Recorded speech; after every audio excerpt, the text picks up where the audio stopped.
Birmingham pub bombings reach Parliament.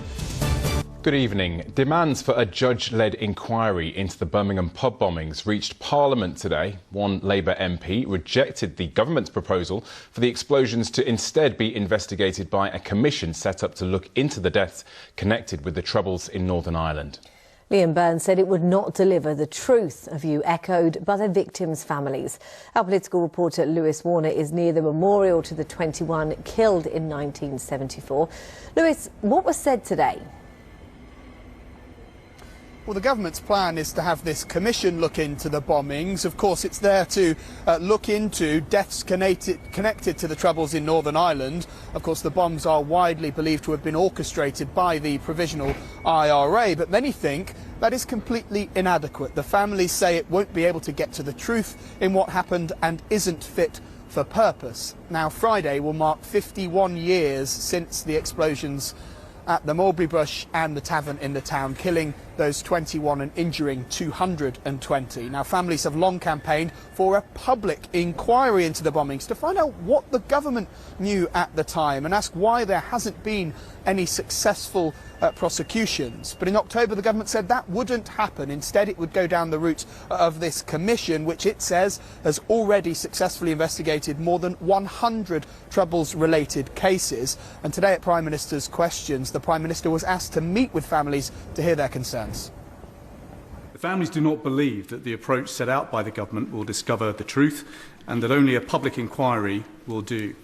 Can we now have the meetings in order to hear the families' concerns direct and agree an approach that will command not just confidence but will find the truth of who bombed Birmingham? Prime Minister. Well, can I extend my deepest sympathies remain with the bereaved and survivors of the horrific pub bombing in Birmingham in 1974. We do believe the most appropriate route is through the Independent Commission for Reconciliation and Information Recovery, but honourable friend has raised this issue directly with me, and of course I'll make sure that the relevant meeting is set up. So we need to get the families now in front of the ministers, or indeed the Prime Minister, because I want them to have the chance to spell it out direct why the process that the government has proposed is wrong. It doesn't deliver justice. It's connected to the Troubles and Reconciliation, when actually the families deserve and demand an inquiry under the Inquiries Act 1995, because that is the best place to get to the truth. So, Lewis, what have the families had to say about any potential involvement with this commission? Well, frankly, they say if it goes ahead in its current form, they won't be involved at all. They've described the commission as state-sponsored, and Julie Hambleton, whose sister Maxine was one of the youngest killed in the explosions, told me today they would not engage because they didn't think they would be able to effectively participate.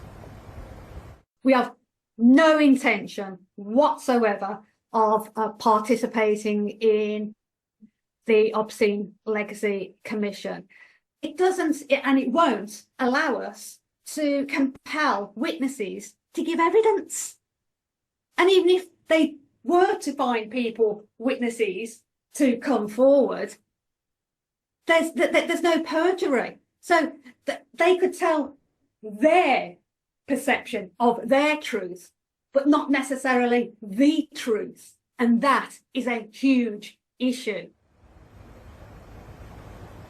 So the Prime Minister there agreeing to some form of meeting with the families to hear their concerns, but there's no sign yet of the government really changing its mind. It is difficult to see how a review by this commission will quite have the clout to investigate and go poking around, asking the questions that the families want answered to, if it doesn't have their support. And what would its findings say?